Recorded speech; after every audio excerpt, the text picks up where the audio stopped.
오늘 민수기 8장 말씀 함께 살펴보도록 하겠습니다. 오늘 민수기 8장 말씀 속에서 오늘도 하나님이 주신 은혜를 사모하고 또 기도 가운데 응답받는 귀한 하루가 될 수 있기를 간절히 바랍니다. 이스라엘 백성들이 지금 광야로 나갈 준비를 하고 있는데 이 준비를 함에 있어서 다른 것들을 준비하지 않고 오로지 거룩과 정결을 이것을 위해서 철저히 준비하고 있다라고 말씀을 드렸습니다. 그래서 성경은 이 성막을 온전히 세우는 일에 관련된 이야기들을 집중해서 보도해 주고 있습니다. 성막을 어떻게 얼마나 정결하게 깨끗하게 거룩하게 세울 것인가, 이 일에 집중하고 있는 것을 우리가 볼 수 있습니다. 진영을 편성을 하고 치는 것도 성막을 중심으로 치도록 했고, 또 그 안에서 드려지는 제사 제도에 대해서도 이미 레위기를 통해서 우리가 자세히 살펴보았습니다. 그리고 그 제사를 집례할 제사장을 세우는 일도 마쳤고, 그리고 어제 보았던 것처럼 그 성막을 완공하여 하나님 앞에 봉헌하여 올려드렸는데 각 지파의 지휘관들이 하루에 한 사람씩 나와서 12일 동안 각자의 준비한 그 예물들을, 그 봉헌물을 하나님 앞에 올려드리는 일까지 다 마치게 되었습니다. 그렇다면 이제 남은 것은 무엇일까요? 제사장들을 도와 성막에서 섬길 이 레위인들, 그들의 직무가 무엇인지, 그들의 임무가 무엇인지, 그들의 역할이 무엇인지에 대해서 이미 다루었지만 아직 그들을 정식으로 하나님 앞에 일꾼으로 세워드리지는 않았습니다. 그래서 오늘 본문 8장의 내용들은 바로 그와 같이 그들 레위인들, 이 제사장들을 도와 성막에서 함께 하나님을 위해 섬기고 봉사할 이 레위인들을 구별하여 하나님 앞에 세워 올려드리는 그러한 일들에 대해서 다루고 있는 것을 보게 됩니다. 먼저 서두에는 이 성막 안에 불을 밝힐 이 등잔대, 이 등잔대의 위치를 어떻게 위치시킬 것인가에 대한 말씀을 해주고 있는 것을 보게 됩니다. 2절 말씀에 보시면 이렇게 말씀합니다. 아론에게 말하여 이르라, 등불을 켤 때에는 7 등잔을 등잔대 앞으로 비추게 할지니라 하시매. 이 성막 안에는 따로 창문이 있지 않습니다. 창문이 없기 때문에 이 등잔대를 통해서 비춰지는 그 빛을 의지해야 합니다. 제사장들이 평소에 이 성소 안으로 들어갈 일은 딱 2가지 때문입니다. 주로 이 등잔대에 비추는 이 불이 꺼지지 않도록 하기 위해서 들어가고, 또 그 맞은편에 있는 떡상에 놓여져 있는 떡을 올려놓기 위해서 그렇게 주로 이 성소 안으로 들어가게 됩니다.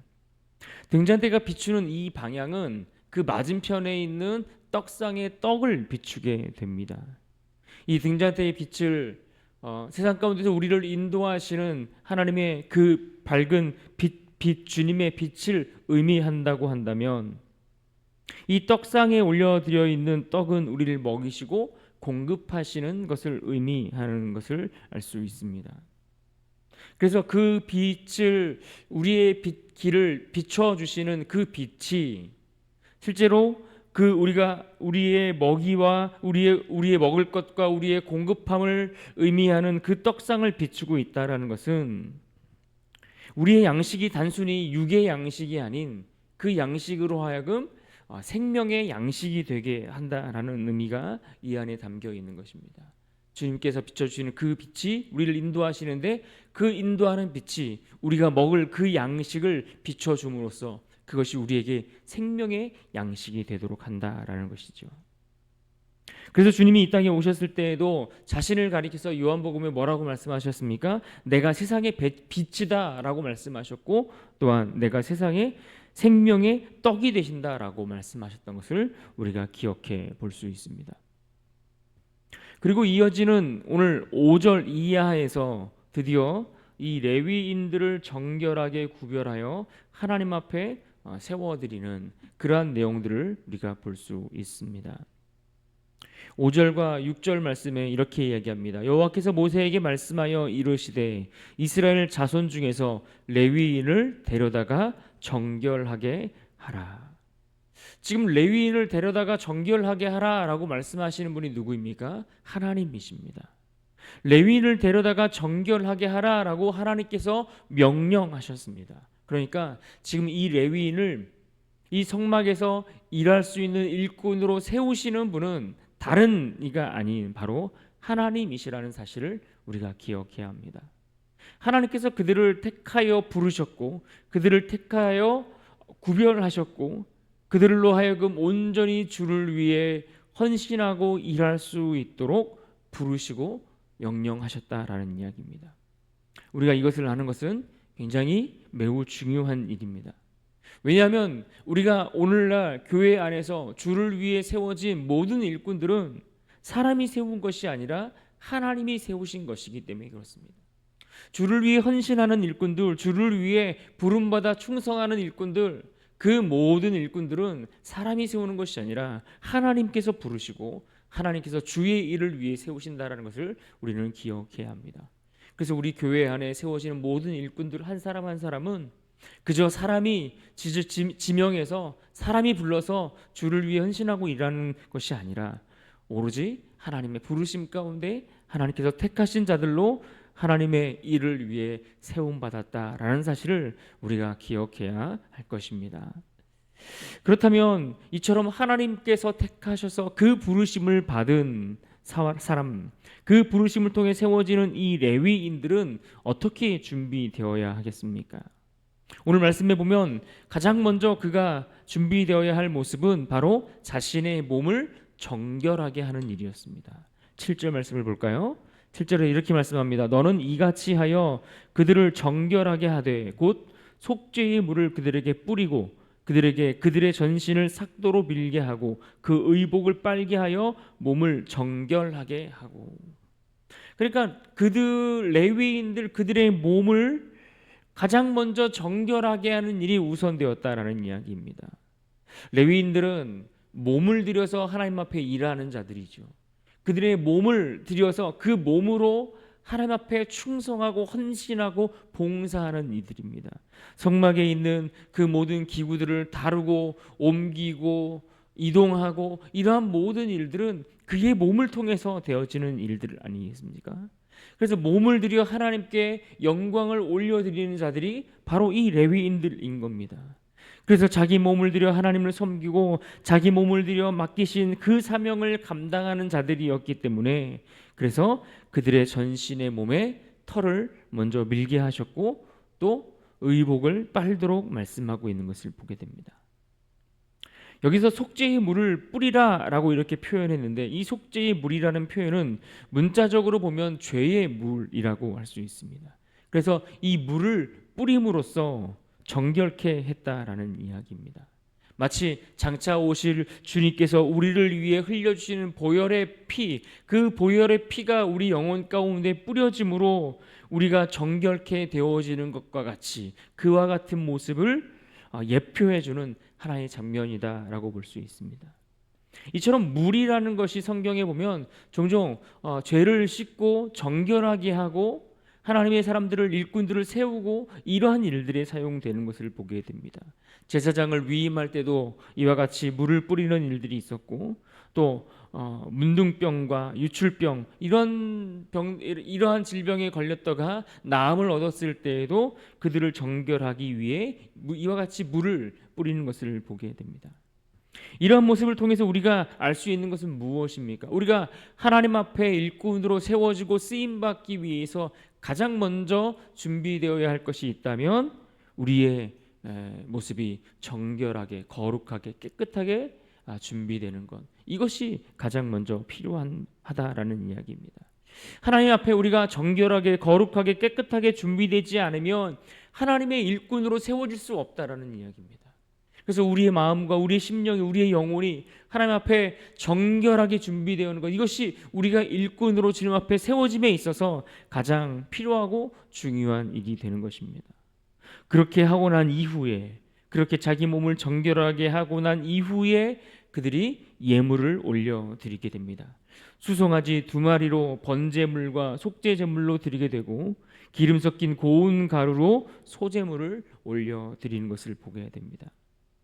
이렇게 예물까지 드리고 난 이후에 어떻게 합니까? 백성들의 지도자들이 나와서 그들에게 안수를 했다 이렇게 말씀하고 있습니다.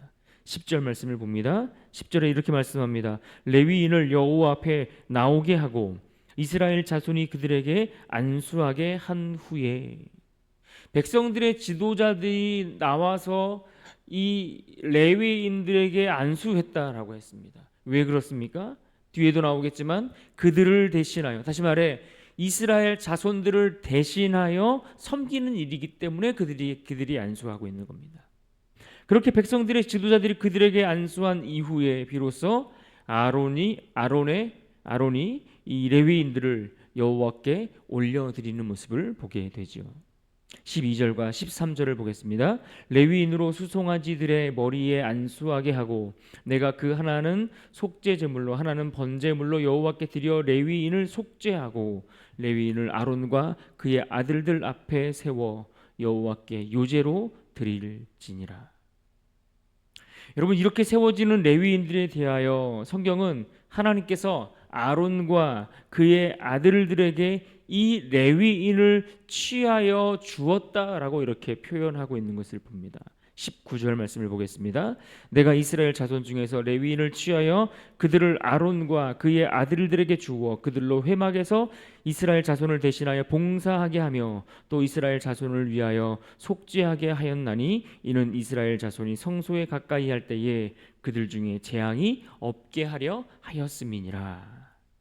여기 보시면 레위인을 그들에게 주었다라고 하는 이것은 그들을 제사장들의 어떤 시중을 들도록 주었다라는 그런 표현이 아니라 개역 한글에 표현된 것처럼 이것은 그들에게 선물로 주어졌다라고 하는 표현이 더 옳을 것입니다. 이들에게 레위인을 선물로 주셨는데 그 목적이 있습니다. 그 목적은 19절에서 보듯이 이스라엘 자손을 위하여, 그들을 위하여, 너희를 위하여 레위인을 그들에게 선물로 주었다라고 말씀하고 있는 겁니다. 모두가 다 제사장이 될 수 없고 모두가 다 레위인이 되어서 성막 안에서만 모두가 일할 수 없기 때문에 그래서 레위인이 대신 섬기는 것입니다. 이스라엘을 위하여 대신하여 섬긴다라는 것입니다. 여러분, 이것은 매우 중요합니다. 그래서 늘 이 레위인들은 섬기면서 내가 섬기는 것은 이스라엘 자손을 대신하여 섬긴다라는 것을 기억해야 했고, 마찬가지로 이스라엘 자손들은 레위인들을 볼 때마다 어떻게 생각해야 했습니까? 저들이 저렇게 일하고 섬기는 것은 나를 대신해서 섬긴다라는 것을 기억해야 했다라는 것입니다. 특별히 이것이 성소에 가까이 하는 이스라엘 자손에게 재앙이 임하지 않도록 그것을 막기 위함이다라고 덧붙여 주었습니다. 그러니까 이스라엘 자손들이 성소에 가까이 갈 때마다 그들에게 임할 재앙을 그들이 당하지 않게 하기 위하여 레위인들을 이 이스라엘의 그 자손들의 맏아들, 그들의 첫째 장자들을 대신하여 이 레위인들이 하나님께 드려져서 그들을 대신하여 섬기고 있고 그들을 대신하여 속하여졌다라는 것을 기억해야 하는 것입니다. 결국 이 레위인들이 성소에서 섬기도록 하게 하신 것도, 또 그들을 구별하여 정결하게 속죄하신 것도 모두 이스라엘 자손들을 위함이었다라고 말씀하고 있는 것입니다. 그래서 언제나 성경에서 이 레위인들에 대해서 이야기를 할 때 레위인들이 성실하다, 레위인들이 그의 직무를 잘 감당하고 있다라는 것은 다름 아닌 이스라엘이 성실하다라는 것을 표현하는 것과 같은 것입니다. 마찬가지로 사사시대에 표현되어 있는 이 레위인들의 타락을 이야기하고 있는 것은 무엇을 말합니까? 이스라엘 자손 전체가 타락해 있다라는 것을 보여주는 것입니다. 제사장들에게도 마찬가지입니다. 이 레위인들의 도움 없이 그들만 성막에서 모든 일들을 감당할 수 있는 것이 아니었습니다. 서로 협력하여 힘을 모아 함께 주의 일들을 위해 나아가는 것, 이것이 마땅하고 당연한 일이었습니다. 그래서 레위인을 구별하여 세우는 일이 모두를 위해 선물로 주어진 일이다라고 말씀하고 있는 겁니다. 오늘 본문의 이와 같은 말씀은 오늘날 교회 안에서 세우신 직분자들, 일꾼들, 특별히 목회자들과 관련해서 우리가 어떻게 이들을 바라보고 생각해야 할 것인가를 잘 가르쳐 주고 있습니다. 의외로 교회 안에 세운 직분자들과 일꾼들 사이에, 또 목회자들과 또 성도들 사이에 여러 가지 갈등과 어려움들이 있는 것들을 우리가 자주 보게 되지 않습니까? 그러나 오늘 말씀처럼 교회 안에 목회자를 둔 것이, 또 직분자들과 일꾼들을 세우신 것이 다른 누구를 위해서 세운 것이 아니라 바로 교회를 위한 일이고, 또 성도를 위한 일이고, 심지어 나를 대신하여 섬기도록 세운 하나님의 일꾼들이다. 그래서 하나님이 교회를 위하여, 성도들을 위하여 주신 선물이다, 이렇게 이해하고 여긴다면 교회 안에 얼마나 더 공동체가 하나 되고 협력하고 아름답게 교회를 잘 세워 나갈 수 있겠습니까? 이와 같은 것을 우리가 잘 이해하고 서로를 그렇게 바라볼 수 있어야 한다는 이야기입니다. 여러분, 이스라엘은 성소를 밝히는 등불의 빛을 따라 하나님을 섬기며 사는 그러한 자들이었습니다. 그런 삶을 위해 레위인들이 필요했고, 이들은 그들에게 맡겨진 바 성실하게 그에게 주어진 일들을 신실하게 이스라엘을 대신하여 섬겨야 했습니다. 물론 오늘날에 이와 같은 레위인들이 별도로 존재하지는 않습니다. 그러나 우리 모두가 각자의 위치에서 하나님의 부르심을 받았고, 하나님의 그 부르심 속에서 그 역할들을 감당하며 주를 섬기며 나아가고 있습니다. 우리의 섬김은 누구만을 위한 섬김이 아니라 하나님 앞에서 우리 모두를 위한 각자에게 주어진 자리요, 각자에게 주어진 역할이요, 각자에게 주어진 사명인 것을 잘 기억할 수 있기를 바랍니다. 레위인을 부르신 이가 하나님이시듯이 오늘 우리를 각자의 자리로 부르신 이도 또한 하나님이신 것을 우리가 잊지 말아야 할 것입니다. 그와 같은 의미에서 오늘 본문 6절의 말씀을 다시 한번 읽고 기억하는 시간 되기를 바랍니다. 오늘 6절의 말씀 우리 한 목소리로 같이 읽습니다. 시작. 이스라엘 자손 중에서 레위인을 데려다가 정결하게 하라. 아멘. 몸을 정결하게 구별하여 성막에서 주를 섬겼던 레위인과 같이 오늘 우리가 하나님 앞에 우리의 몸을 거룩히 구별하여 몸으로 주를 섬기되 우리에게 맡겨진 서로의 자리를 서로가 응원하고 격려하며 그렇게 믿음의 공동체를 온전히 세워가는 일에 하나가 되는 귀하고 복된 하루가 될 수 있기를 바랍니다. 주어진 자리 속에서 그 일들을 감당하며 서로를 바라보며 또한 응원하고 격려하면서 그렇게 주께서 세워가시는 아름다운 교회를 오늘도 아름답게 세워가는 귀한 한 날이 될 수 있기를 주님의 이름으로 축원합니다.